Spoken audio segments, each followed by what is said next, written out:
ఢిల్లీలో తెలంగాణ సీఎం రేవంత్ రెడ్డి పర్యటన కొనసాగుతోంది. ఏఐసీసీ జనరల్ సెక్రటరీ కేసీ వేణుగోపాల్తో సీఎం రేవంత్ భేటీ అయ్యారు.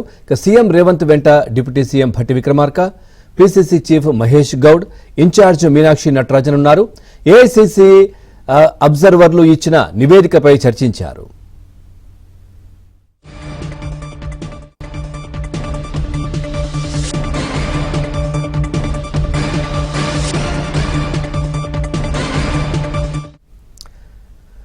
చూస్తున్నాం, ఢిల్లీలో తెలంగాణ సీఎం రేవంత్ రెడ్డి పర్యటన కొనసాగుతోంది. దీనికి సంబంధించి మరింత సమాచారాన్ని మా కరెస్పాండెంట్, ఢిల్లీ కరెస్పాండెంట్ సతీష్ అందిస్తారు. సతీష్, ముఖ్యమంత్రి రేవంత్ రెడ్డి పర్యటనకు సంబంధించి పూర్తి డీటెయిల్స్ ఏంటి?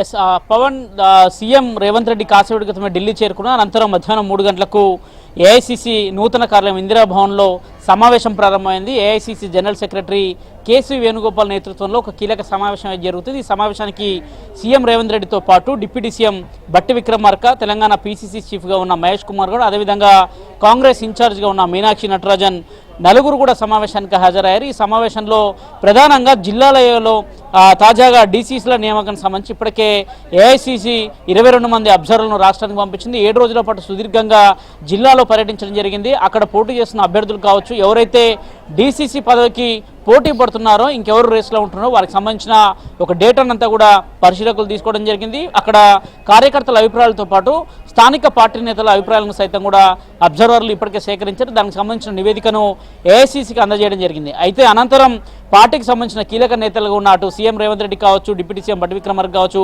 మీనాక్షి నటరాజన్ కావచ్చు, మహేష్ కుమార్ గౌడ్ కావచ్చు, ఈ నలుగురిని కూడా ఈరోజు సమావేశానికి రావాల్సిందిగా ఏఐసీసీ ఇప్పటికే వారికి ఏఐసీసీ చెప్పిన నేపథ్యంలో ఈరోజు తాజాగా దానిపైన సమావేశం జరుగుతుంది. డీసీసీల నియామక ప్రక్రియకు సంబంధించి సామాజిక వర్గాల పరంగా, అదేవిధంగా మహిళలు కావచ్చు, బీసీలు కావచ్చు, ఎస్సీలు కావచ్చు, ఎస్టీలకు కావచ్చు, వివిధ సామాజిక వర్గాలకు సంబంధించిన వారికి ఏ విధంగా డీసీసీ పదవులు కేటాయించాలి, డీసీసీ పదవులు కేటాయించేందుకు ఇప్పటికే ఏఐసీసీ కొన్ని నియమాలని చేపట్టడం జరిగింది. ప్రధానంగా అందులో కొన్ని నిబంధనలను సైతం కూడా ఏర్పాటు చేయడం జరిగింది.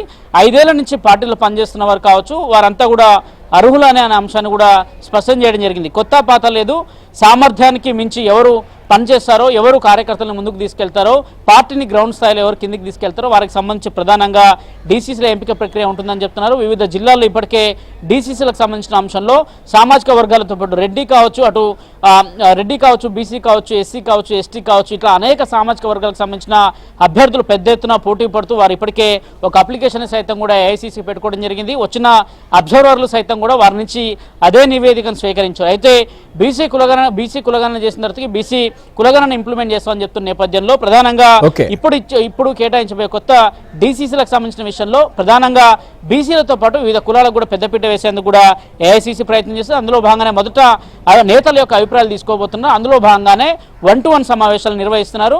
మొదట కేసీ వేణుగోపాల్తో సీఎం రేవంత్ రెడ్డి భేటీ అయ్యారు. అనంతరం డిప్యూటీ సీఎం, అదేవిధంగా మహేష్ కుమార్ గౌడ్ ఇట్లా 1-to-1 భేటీ అనంతరం కూడా ఒక నిర్ణయం తీసుకోబోతున్నారు. Pawan, right, thank you Satish, thanks for